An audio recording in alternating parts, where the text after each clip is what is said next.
Good morning everyone, welcome back to another video. Today I'm going to attempt to reinstall this hydraulic cylinder back into the CLK. So if you haven't seen part one of this, go check out that first. So this is all taken care of. They've got a new seal, top and bottom apparently, and should be all good to go. So we'll remove these rubber caps here, and then this gets mounted in place kind of like that. This will be the top. So I'm going to connect the hoses first. I have them marked. You could also look up the numbers, but 33 is the upper, 34 is the lower. So these just kind of press in, and then there's these little clips to retain it.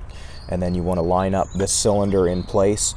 You'll have this pin at the bottom here, and then this clip that clips around it to hold it in place. And then at the top mounting point, which is up in here just below this line, there is this clip right here, which slides through and then clips around this piece right here to hold it in place.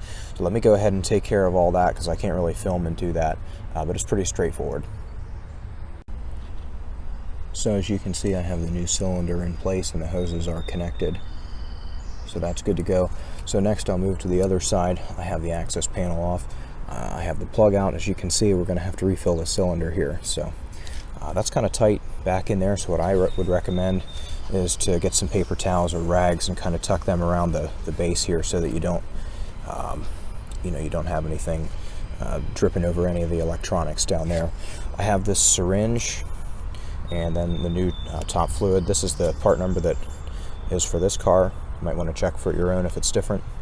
But anyway, I'm going to attempt to refill the cylinder. We'll have to probably do this a couple times, but I'll refill it and then cycle the top probably once, check, fill, cycle, check, fill, cycle, check it in a couple days. Anyway, there's going to be air in the lines, which all needs to be purged out, and that takes time.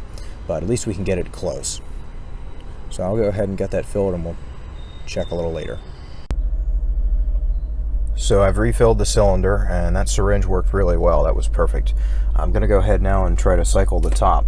So let's see. The rear headrests have dropped. Windows are going down.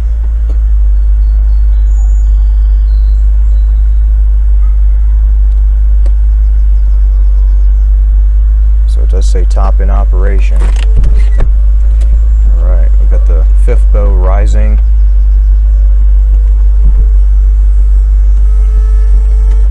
So you can tell there's air in that cylinder, but it is going. It's moving kind of slow.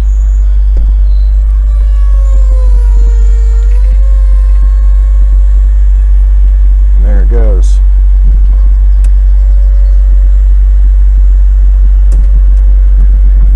Excellent.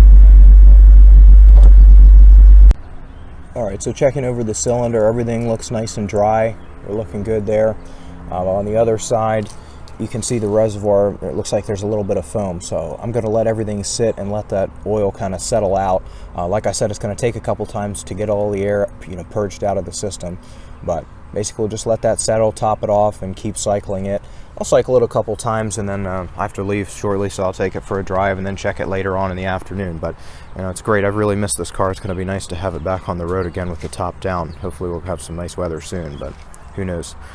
Alright, that's pretty much the process. The cylinder, like I said I think in the first video, the cylinder on the other side for the case is pretty similar, and who knows, this could be the first of many cylinder repairs in this vehicle. So if the main lift cylinders or the header latch cylinder needs replaced, we'll do that as well. Alright, thanks for watching.